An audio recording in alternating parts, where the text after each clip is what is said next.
Connection. I'm Mira Rubin here with you on Enlightened World Network. And today's topic is persistence. How do we overcome feelings of despair or disillusionment, disappointment, and cultivate hope in order to persist and continue in in engaging with life. So before we get started, let's just take a minute or two to get present. Let's take a deep breath in through your nose and hold it. And imagine clean, crisp oxygen just flooding into your lungs, flowing into your bloodstream, nourishing every cell, every organ. And as you exhale, exhale any tension, fatigue, negativity, toxicity. And now let's take another deep breath in through your nose and hold it. This time, imagine brilliant, bright oxygen. I'm sorry, brilliant, bright light flooding your whole system with energy and electricity and illumination, lighting up your electrons and molecules, energizing every cell, every organ. And as you exhale, exhale any remaining stress, tension, negativity, fatigue. And now let's just gently press our palms together.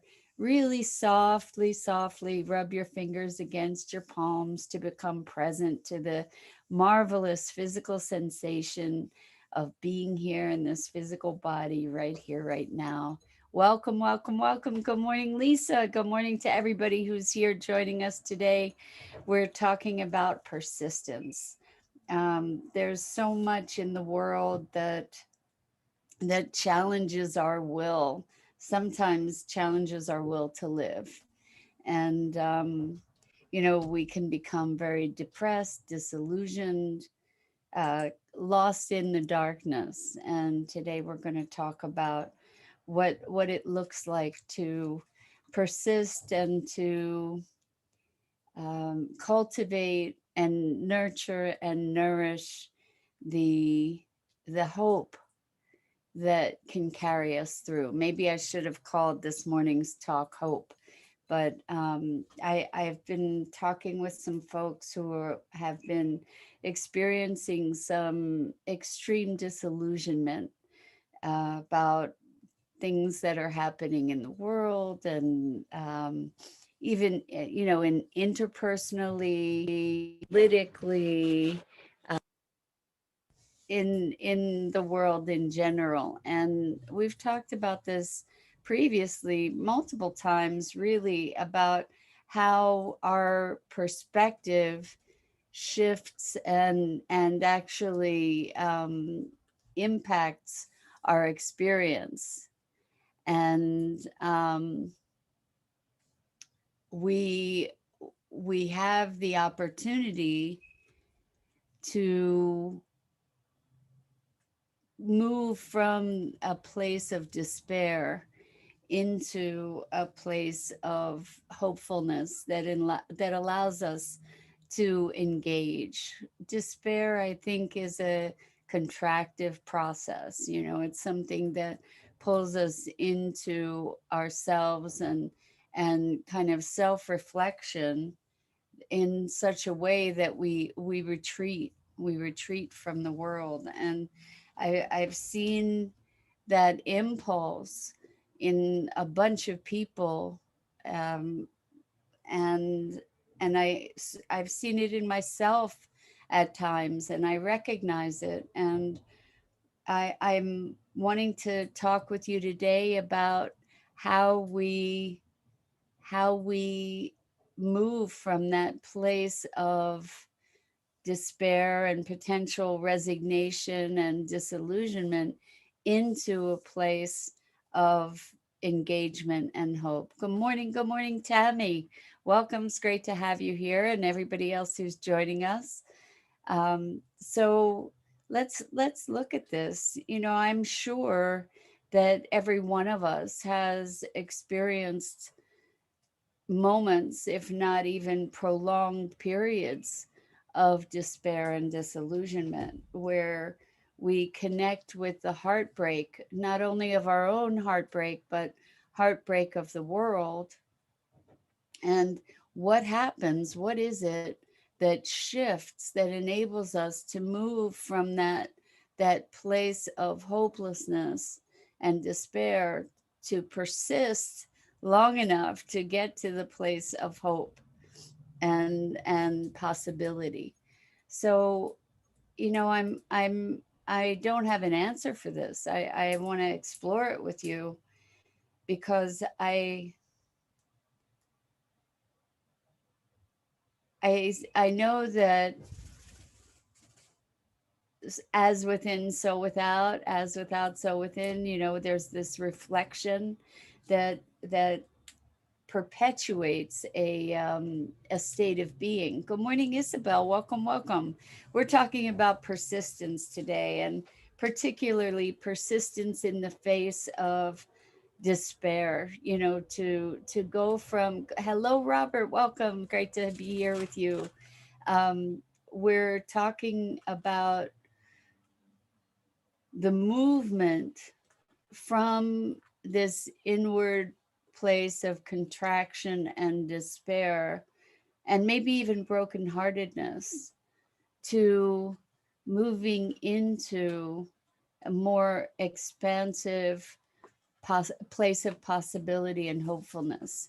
Good morning, Jennifer. I don't think I recognize your name. It's wonderful to have you be here with us. Um, so, how does that movement happen? Because I think that there's a physiology that's attendant with these different states. Depression has a physiology to it. When you think about depression, or when you feel depression in your body, shoulders are rolled and slumped, and there's, it's kind of downward energy. And interestingly, like the will to persist, I want to talk about it even beyond just feelings of depression, but how about people who have extreme health conditions and are persisting even in the face of these extreme health conditions? There's some sort of profound, deeply embedded will to move through, to move beyond, to persist, that I think is driven maybe by this innate hopefulness. Even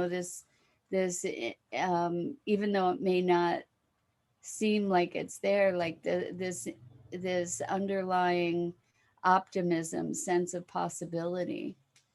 Um, so in this persistence, I'm just trying to source what is this will, this incredible will to live that most of us have in the face of these moments of despair, even though we may entertain thoughts of dying. I'm talking about this because I know that a lot of us have experienced suicidal thoughts, and um, maybe even have attempted suicide. And the conversation here is about choosing life. Maybe that should have been the title. Is the actual moment. Some of us have given ourselves moments where we made a deliberate choice about whether to embrace life or to relinquish it or to leave. And I heard a story yesterday that was very, very profound, of a woman who had, as a teenager, was really considering suicide. And one day she made this muesli Good morning, Dennis. Wonderful to have you here. We're talking about choosing life and persistence and what is it that has us keep going. She made a cereal for herself with these poison berries, but it was a beautiful cereal and it would have tasted delicious. And she sat it down on the table and she set the place and she sat there and she said, "Okay, are you gonna live or are you gonna die?" And she, at that moment, chose life, like to deliberately choose life. Most of us live life by default, even though we have this persistence, um, and here to be able to directly, consciously choose life. What such a profound story, such a profound story. And from that point, she has chosen life. For me, I spent years and years and years of my life, again, persisting, even in the face of daily, if not constant, thoughts of dying and wanting to not be here. And then finally, when I was 40, I found myself having decided where I was going to kill myself. And, I had a storage unit and I decided that I was going to just go and die in my storage unit. And it was at that moment that I had the opportunity to see myself having made that decision, and had the grace to say I need help. And I chose in that moment to live. And Lisa says the first step is the hardest. We're talking about persistence and depression. And so I went from PTSD from mom's death into manic depression and then major health issues. I had to find an intestinal fortitude and fight like hell. Then, this is weird, but a fairy in a carriage with purple and white flowers came in my room and told me it was going to be better. It was magical. The next day, things started to improve.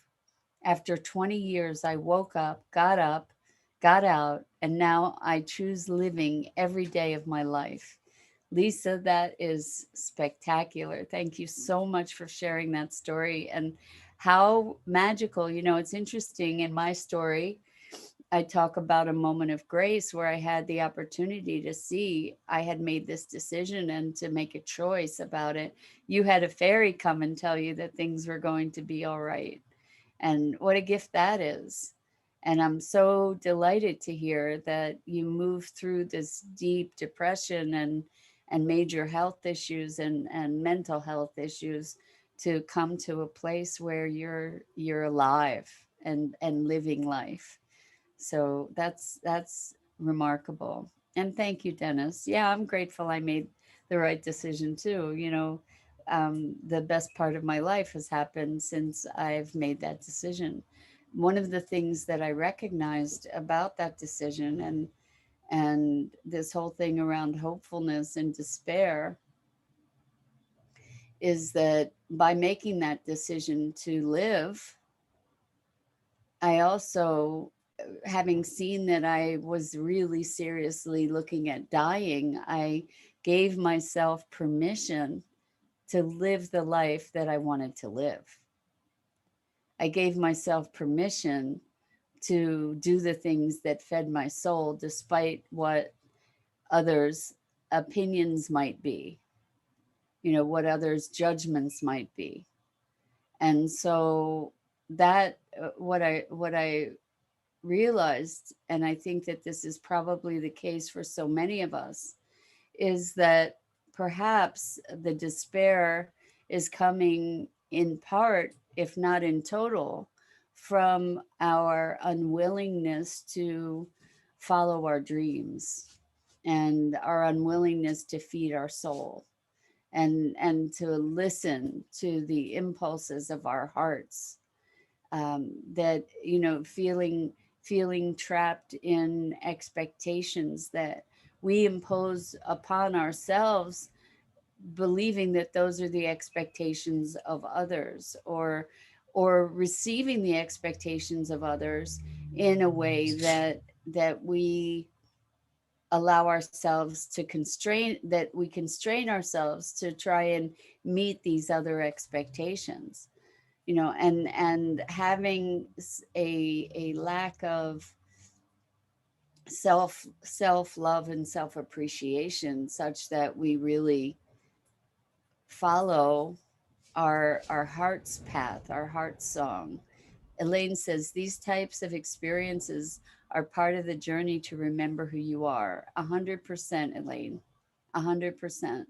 So I think that so much of the despair that we experience, there's a lot of despair to respond to in the world if we want to look for that.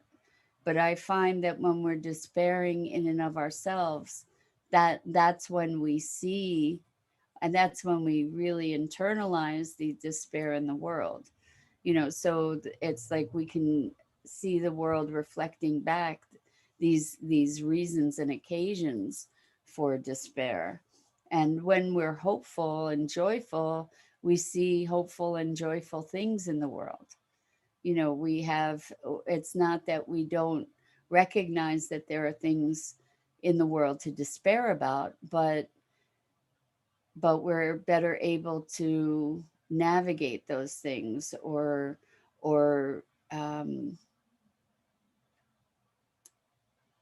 interact with them from a different place of being. So Elaine says, uh, people pleasing is a very painful way to live, but also a useful teaching on letting go. Well, so to your point, Elaine, the thing is that so many of these experiences in life, they either we'll either allow them to be our destruction, our demise, or we will allow them to be a catalyst for growth and transformation and awakening. And I can't say how many times I've seen these devastating experiences in people's lives be the foil against which people transform and grow and become so much more of who they are. And uh, that's the magnificence of this notion of persistence. It doesn't mean persisting with the same behaviors over and over, doing the same thing and expecting different results. We know that's the recipe for crazy, right? But it does mean I think, having this deep inner will that is our inspiration. Maybe it is like the life force asserting itself. In there are people who choose to exit, and I have to say I understand that, having been in such agony for so many years, to just want it to end. I understand that. And I'm also really grateful for whatever it was in me that gave me the drive to persist. And so many of us, we've been through such hardship and such challenge, and maybe it's that in our heart of hearts, in our soul of souls, we know that there is growth and transformation for us through these difficult times, that we have a greater capacity that we're able to access by pushing through. And I wonder also, for folks who, for instance, for folks who have terminal diseases, terminal illnesses, and choose to persist until they die of natural causes at some point, and not die of the disease, but die die rather than choosing to leave. Good morning, Robin. Welcome. It's great to have you here. We're talking about persistence and this remarkable facet of human nature that has us continue walking through the shadow to get. Good morning, Gia. Welcome. It's great to see you here. That has us walking through the shadow to get to the other side. Even in the face of despair and discomfort and disillusionment. And I was saying that I know a number of us here have confronted our death, have considered suicide, have struggled through deep depression to come to a better place, or are still in moving through that place to get to to get to a place of relief, or just to continue for the sake of continuing. Even Lisa says, I make sure I hold myself accountable if I start to acquiesce, because in the past I got so far and then stepped back. But this time is different. I feel it. I'm so proud of you. I'm so proud to hear that from you. Lisa, you asked, what is your birthday? I'm not sure why you asked that, but um, my birthday is July 18th. So I'm a Cancer and I have tons of planets in Leo, like 5 planets in Leo, lots of fire in my chart. Um, and that was sort of a non sequitur. Anyway, I'm thrilled for you, Lisa, that this time is different, and that you're awakened to the possibility of who you can be, and that evolves and continues to grow for all of us who persist. I mean, I never ever would have imagined the life that I now have when I was going through years and years and years of despair.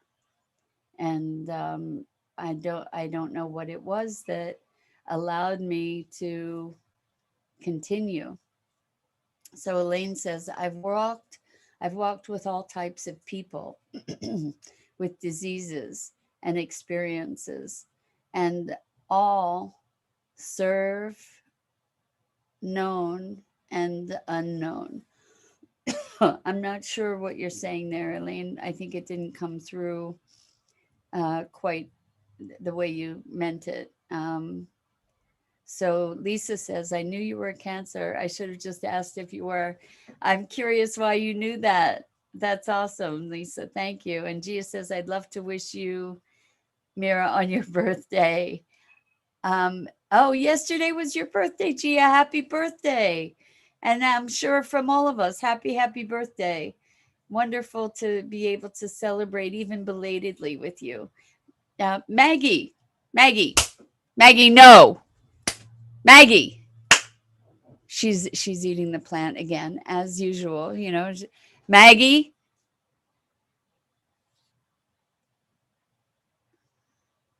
Maggie, no, get down.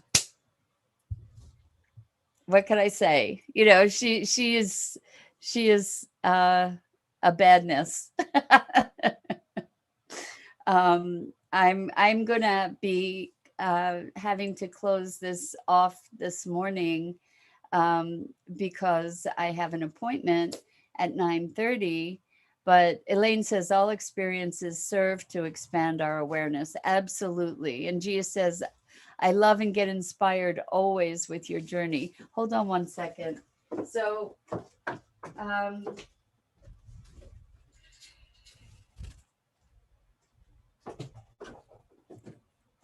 Maggie's back to be able to say, oh, I thought she would be back to say goodbye, but she was here and gone.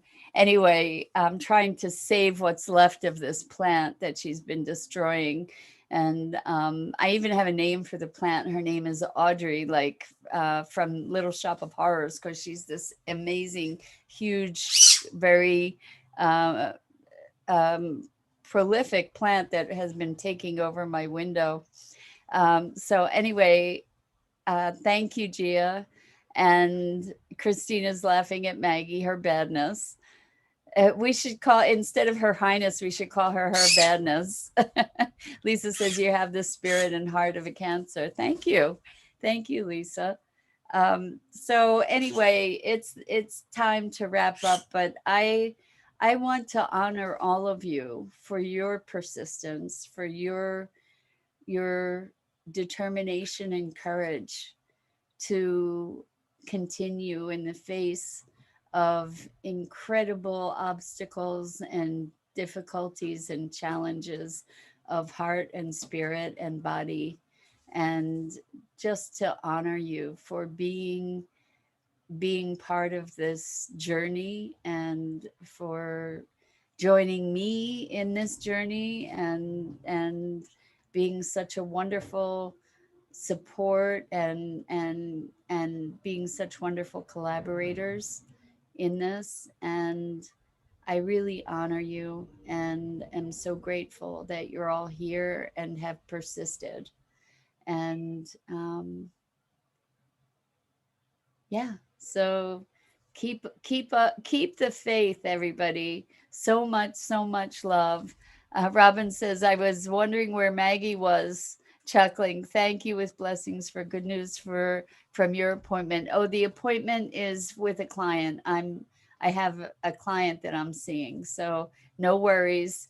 All is good, and I so appreciate this time with you. I'm Mira Rubin. This is the Core Connection.